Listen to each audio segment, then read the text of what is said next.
pessoa. E então, que escreveu a chuva oblíqua como uma forma de ser Fernando Pessoa e não Fernando Pessoa Alberto Queiro. Ele escreveu isto para o seu amigo para o seu amigo Casais Ribeiro, em carta, dizendo que cada um daqueles que se manifestaram através dele, ele sabia a sua história pessoal. Lhes foi dito de que uns deles morreriam antes dele, outros morreriam depois. Uns escreviam bem, outros escreviam muito mal. Ele teve que ensinar o Ricardo Reis a escrever. Contudo, Alberto Queiro escrevia muito melhor do que ele. Não se trata apenas de heterónimos. Não se trata de uma subdivisão da psique humana. Trata-se de uma consciência de entidades reais que se manifestavam através dele. E isto coloca as coisas numa perspectiva muito diferente.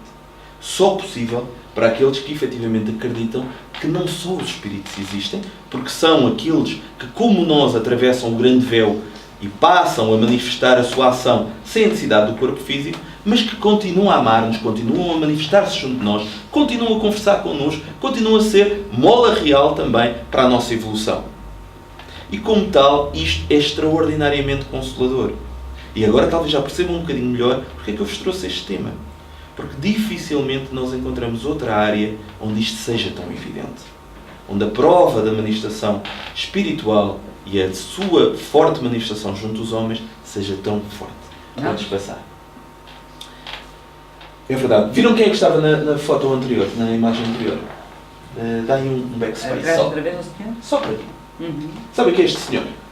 Eu não tenho que saber como. Não vos diz nada.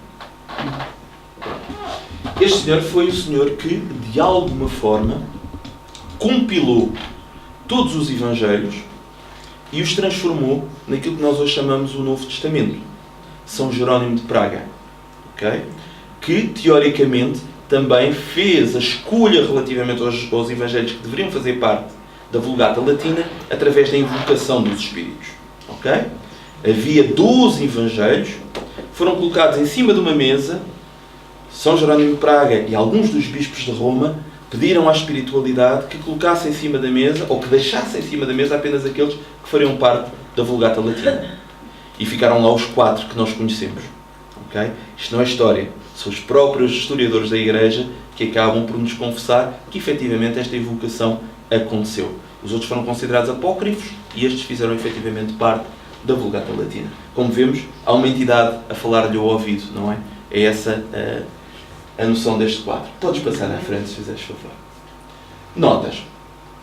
Porquê é que eu falo aqui de notas? Falo de notas porque há aqui mais uma história muito interessante. Esta diz respeito a um cantor, já do nosso tempo, naturalmente, muito próximo de nós, chamado Tom Waits. Tom Waits, que é quase o garoto propaganda do artista torturado, cheio de garrafas de whisky à volta, que tem ali um processo criativo extremamente negro, complicadíssimo, assim ao estilo do Jimi Hendrix, tem uma história para contar engraçadíssima.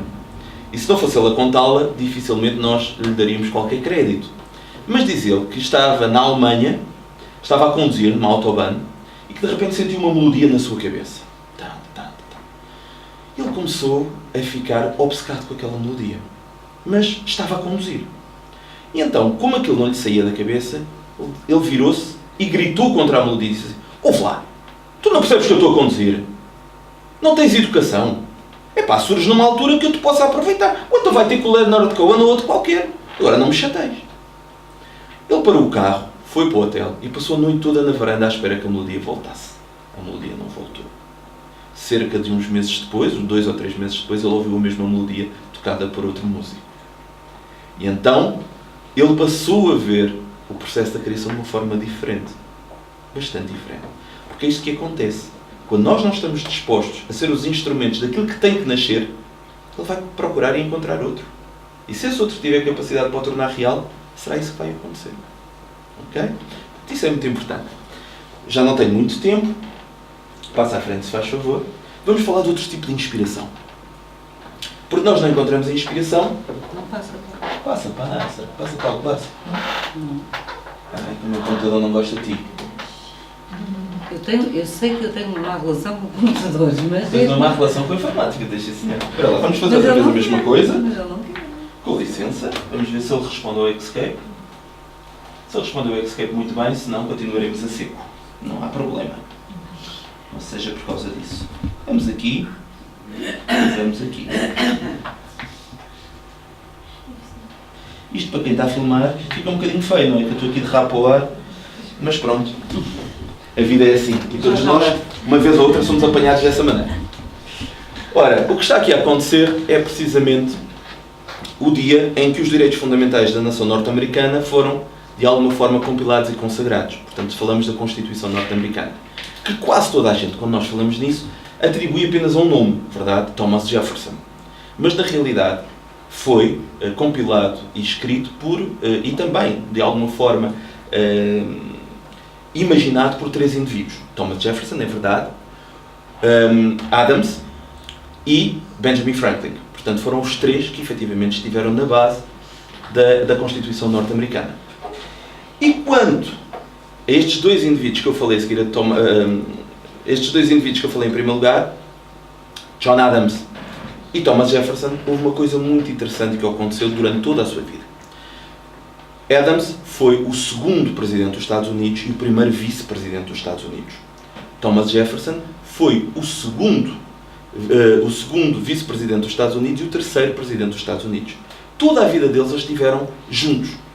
Muito embora as suas opiniões fossem divergentes em quase tudo. Um apoiava a forma governativa inglesa, o outro era claramente francófilo. Um era federativo, o outro era centralista. Mas sempre amigos. E sempre um a puxar pelo outro durante toda a sua vida.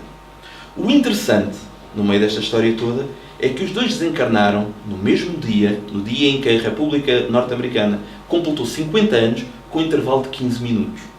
Ok? Portanto, é como se de alguma forma a espiritualidade, o universo, a providência divina, nos quisesse mostrar de que às vezes é com aqueles que estão à nossa volta, com aqueles que nós trabalhamos, que nós encontramos a melhor inspiração para o nosso trabalho. E quando o trabalho ficou completo, ambos voltaram ao mundo espiritual exatamente na mesma altura.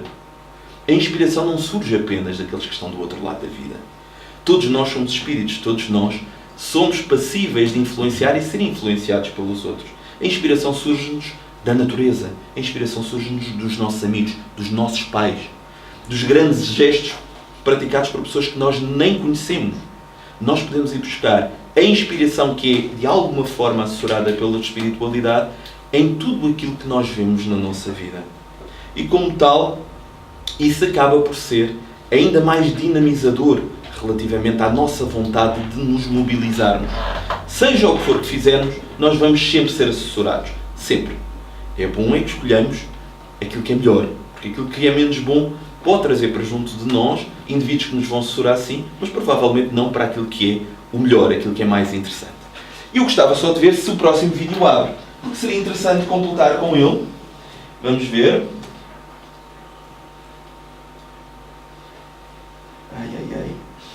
Vamos lá ver se abre. Eu gostava que sim. Abre. É uma TED Talk. E a TED Talk diz respeito a um senhor chamado Kawabamba. Eu sei que vocês estão a pensar que eu estou a gritar o grito de fúria das tartarugas ninja, mas não é. O senhor chama-se mesmo Kawabamba. E é este cavalheiro que vem do Malawi. E ele foi chamado a uma TED Talk anterior, na Nigéria, mas, segundo ele disse, estava tão nervoso que perdeu o inglês dele. Portanto, não foi capaz de falar. E então voltou a ser convidado, desta vez para estar em Aruna, para poder falar sobre algo que ele tinha feito e que, na minha opinião, é uma expressão grande desta mesma inspiração. Ele vivia no Malawi, junto dos seus pais e dos seus 6 irmãos, e os seus pais tinham, efetivamente, uma produção agrícola de sobrevivência, onde todos eles, de uma forma ou de outra, mais ou menos sustentavam. Só que a partir de 2001, o Malawi passou por uma grave crise, uma crise terrível que o transformou num dos países mais pobres do nosso globo. E então, tudo aquilo que os pais tinham plantado acabou por se perder, porque nem sequer havia água, não havia forma nenhuma de dar continuidade àquilo que eles tinham. A única coisa que eles comiam eram umas pequenas papas. Esta é a família dele, como estamos a ver. Ele é o filho mais novo. Ele adorava a escola, estava na escola. Este é o pai. Quando a crise surgiu, ele teve que abandonar a escola porque no Malawi não há ensino gratuito. Todo o ensino é pago. E como tal, ele teve que abandonar. Isto é ele dentro da plantação do pai. Quando ele viu o grau de miséria que ocorreu, ele pensou, eu não vou permitir que isto ocorra, eu vou ter que arranjar uma solução. Aqui temos as grandes parangonas relativamente à crise que, efetivamente, a partir de 2001 e, essencialmente, em 2002, levaram a que toda aquela zona em África ficasse profundamente devastada, tanto em termos climáticos como sociais. E então, ele que adorava ler, teve que sair da escola. No entanto, havia uma biblioteca itinerante onde ele podia ler os livros. Alguns deles, porque, efetivamente, ele não percebia toda a linguagem que ali está. Mas, essencialmente, via muitos bonecos, segundo as suas próprias palavras. E um dos livros que mais atraía era um livro de engenharia, que lá estava. De engenharia eólica. E isso interessou-o profundamente. Porque, se efetivamente fosse possível transformar o vento em energia, isso poderia resolver o problema dos seus pais e, quem sabe, até daqueles outros que moravam em torno dos seus pais. E é exatamente isso que ele vai fazer. Todos os dias ele ia, pegava no livro e o lia. E começou a conjecturar na sua cabeça de que poderia fazer, efetivamente, algo muito interessante. E então, este é o livro que foi a marca de tudo isto. Então, ele vai começar a ir aos ferros velhos. E nos ferros velhos encontra materiais muito interessantes, quadras de bicicleta, bocados de carbono, que efetivamente o vão ajudar a construir um moinho de vento embrionário. Na primeira ocasião, ele construiu um pequenino que conseguiu acender uma luz. Depois, um maior, que já conseguia acender um quadro inteiro com 4 luzes, depois com 6. E quando deu por isso, já era capaz de fazer tanta energia elétrica que os vizinhos que achavam que ele era maluco, os pais também achavam, mas não diziam tantas vezes, os vizinhos diziam frequentemente, queriam carregar até os seus eletrodomésticos na casa dele. Ele a nenhum afastou. Achou que tudo aquilo iria ser muito interessante e, de alguma forma, os vizinhos iam lá todos a casa para fazer essas ligações dos seus eletrodomésticos. Isto foi mais ou menos o que ele encontrou. Amortecedores antigos, uma ventoinha de um trator, um bocado de PVC, enfim. E com isto tudo ele vai construir esta maravilha, não é?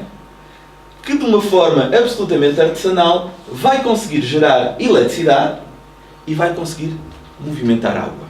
E vai começar a regar os campos dos seus pais. E de seguida os campos dos amigos à volta. E vai construindo cada vez de uma forma maior e mais potente. Constrói 1, constrói 2, constrói 3.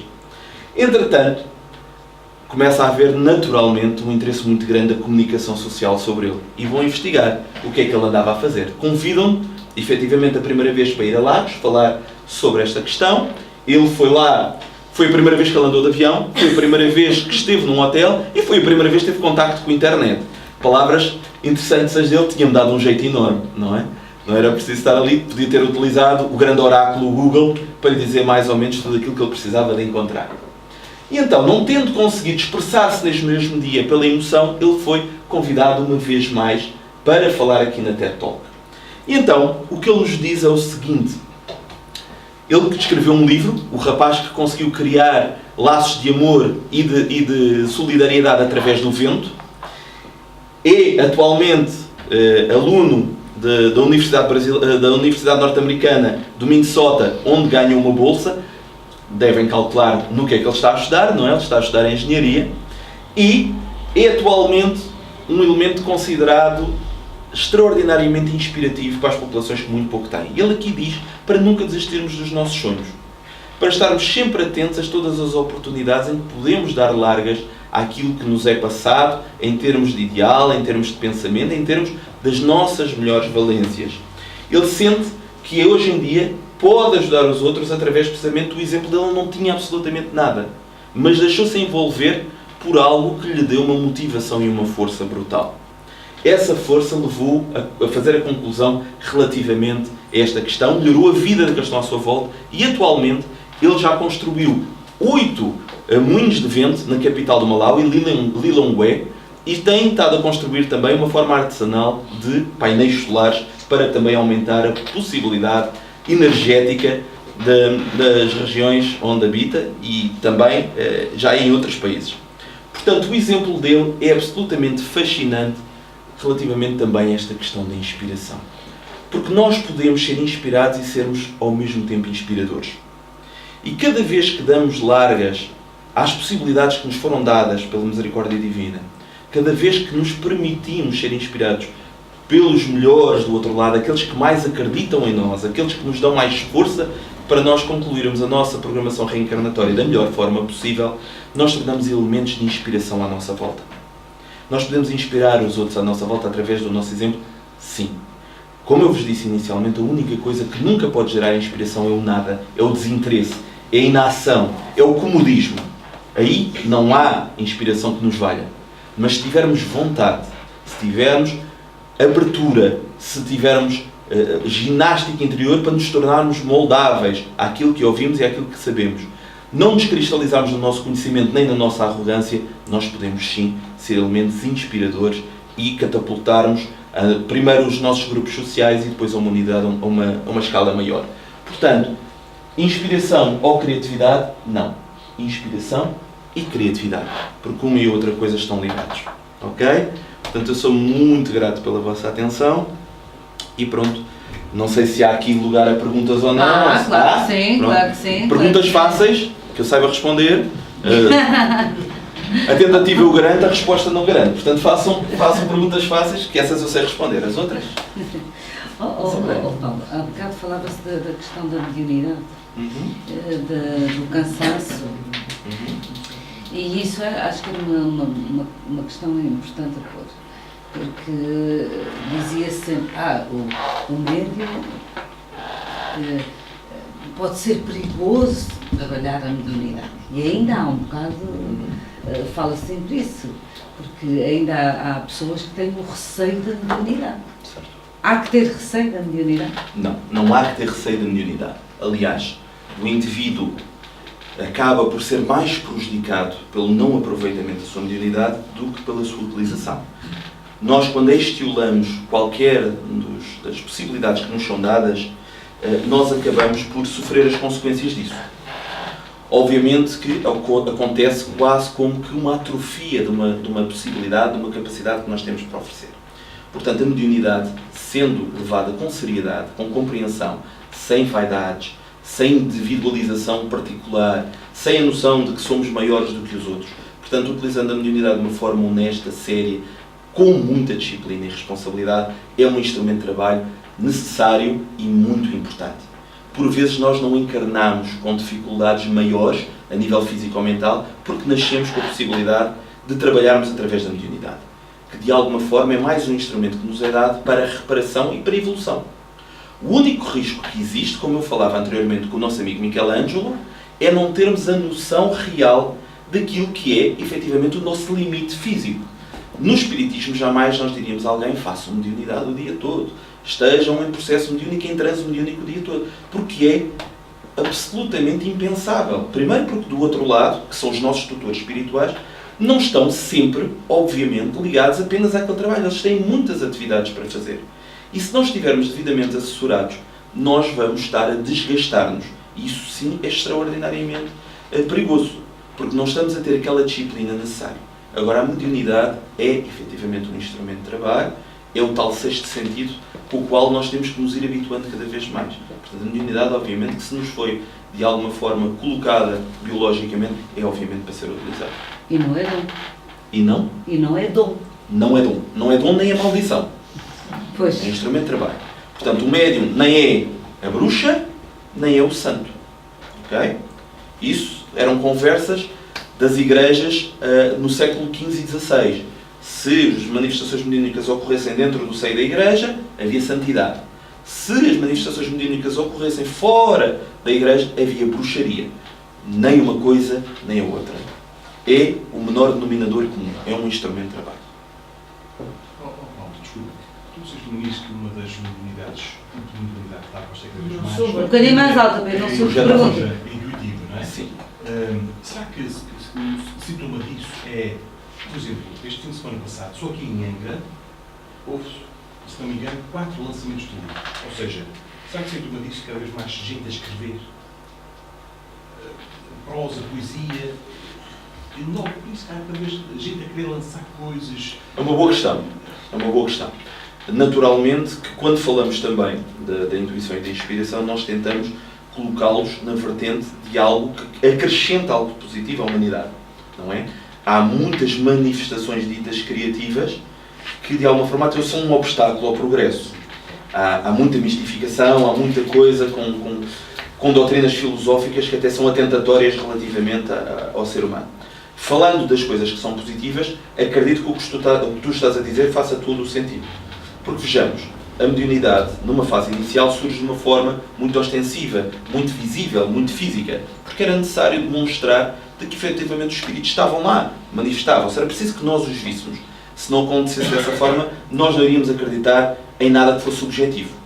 A partir do momento em que essa situação está mais ou menos assente, em que compreendemos efetivamente que existem os espíritos, e felizmente que hoje até em termos científicos isso cada vez é mais comprovado, principalmente depois da década de 50 com a parapsicologia do Joseph Ryan, isso cada vez foi mais demonstrado, mesmo para aqueles que não tinham nenhuma ideia espiritualista, começa a existir cada vez mais a subjetividade da mediunidade. Ou seja, nós cada vez mais, com o nosso conhecimento e com a nossa evolução, passamos a prescindir mais das manifestações externas e voltarmos mais para o interior. Sendo que cada vez mais, e estando a nossa educação a avançar, nós passaremos a ser cada vez mais médiuns nós próprios. Porque, efetivamente, mais conscientes e mais preparados. Ok? Há situações muito interessantes, como aquele médium que primeiro fazia receituário mediúnico e que depois foi tirar um curso de medicina. E o receituário mediúnico acabou. Os espíritos deixaram de se manifestar. Ele passou a fazer o receituário através dele próprio, porque já tinha conhecimentos para o fazer. Portanto, o que existe à nossa espera, a geração psi, é precisamente indivíduos que sentem a intuição dos espíritos, selecionam a intuição dos espíritos e depois, utilizando os seus arquivos internos, dão vazão à sua própria subjetividade. Posso pôr uma questão? Claro. Mas considera que existe alguma relação entre essa mediunidade criativa e o empreendedorismo? E outra questão é se considera que existe alguma relação também entre esse tipo de mediunidade criativa ou inspirativa